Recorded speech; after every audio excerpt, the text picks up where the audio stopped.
He'll fight for freedom wherever there's trouble. G.I. Joe was there in 1987's G.I. Joe the movie, based on the mega popular G.I. Joe, A Real American Hero animated series, which in turn was based on the Hasbro toy line. The 30-year-old movie may not get as much attention as its 1986 Hasbro sibling, Transformers the movie, but the G.I. Joe movie is a dark and trippy Lovecraftian showdown between blue lasers and red lasers mixed in with some grotesque mutant bug things, a road trip Hunter S. Thompson would find weird, and almost a big death and topless scene.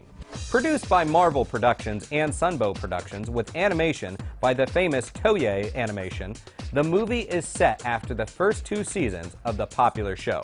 The plot revolves around the 40,000-year-old lost Himalayan civilization of Cobra La, led by the last of the Serpent Kings, Globulus, voiced by Burgess Meredith, who wants to use a Joe satellite weapon to unleash mutative spores and fungusoids to transform and wipe out humanity. The name Cobra La was intended by story editor Buzz Dixon only as a placeholder, until the suits loved the Shangri-La pun so much they made him keep it.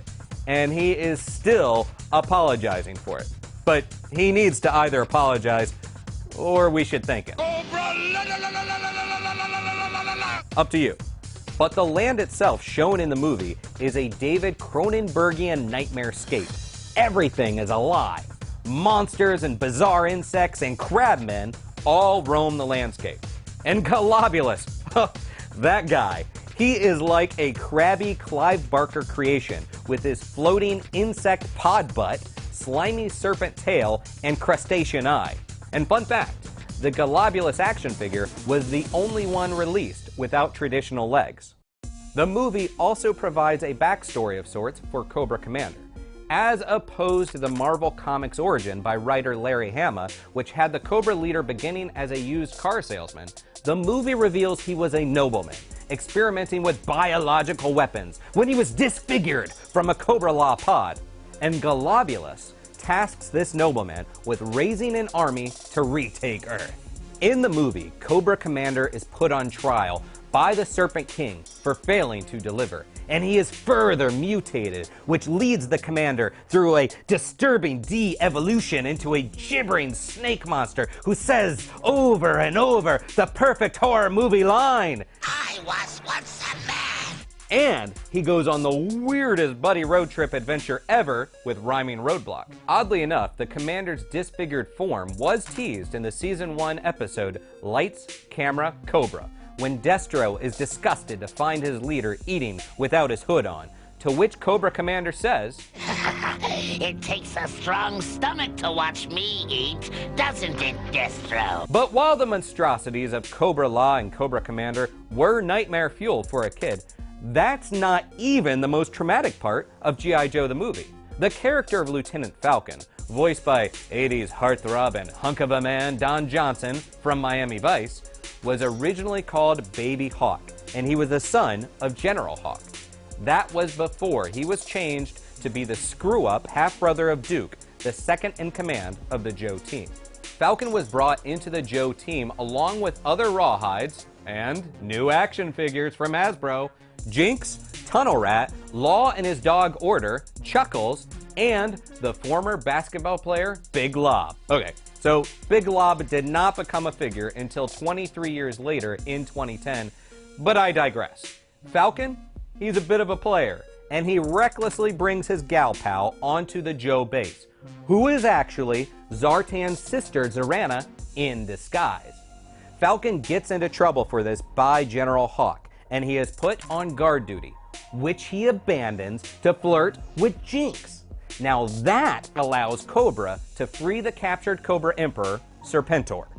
Now cut to the third act, when Serpentor throws a snake spear at Falcon. But who should jump in the way? His brother Duke, who takes the hit. Now let's be clear here, Duke, he dead. The action figure was being phased out of the toy line, and his death served as an impetus to turn Falcon into a real Joe. Now this is some Peter Parker level of karma, since Falcon's recklessness is what freed Serpentor in the first place. Even though the scene still plays as a death, the movie was overdubbed very poorly. Yo, Joe. He's gone into a coma.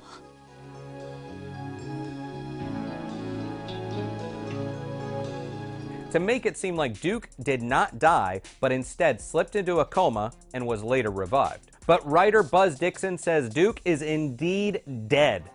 G.I. Joe the movie was released direct-to-video with only one theatrical screening taking place at San Diego Comic-Con. It was supposed to have been in theaters, but Hasbro's other films, My Little Pony the movie and Transformers the movie, failed to perform in 1986, and it was no Joe in cinemas.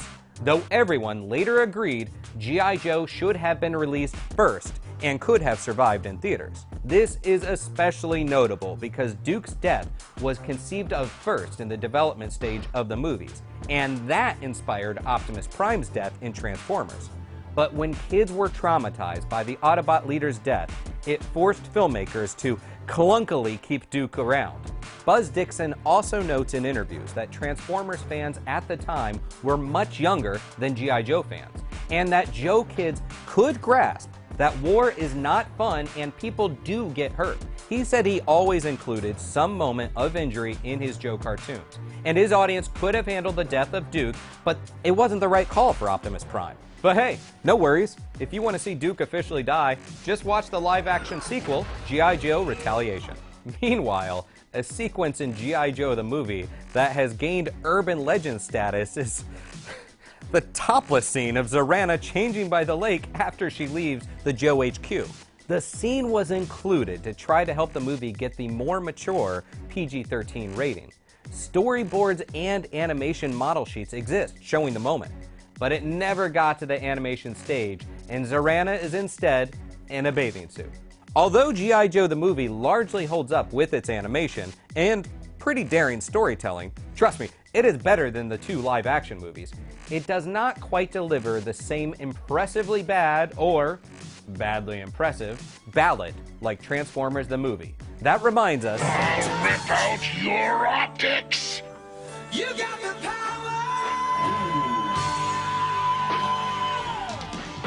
but the movie does include a pretty rousing opening sequence where the Joe theme is extended, and Cobra even gets its own little ditty about crashing through the sky and shouting, So a villainous terrorist attack on a real-life national landmark during a real-life celebration in a kids' movie? Good for you, G.I. Joe the movie, for traumatizing kids in the opening credits. Man, that topless scene is tame by comparison. But the theme song once again reminded us,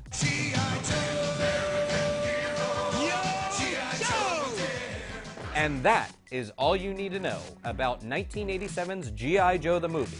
And lest you forget, knowing is half the battle.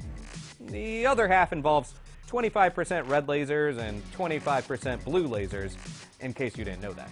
Sound off like a dial tone in the comments below, and don't miss our other videos that'll leave you shouting, Yo Joe! at random moments.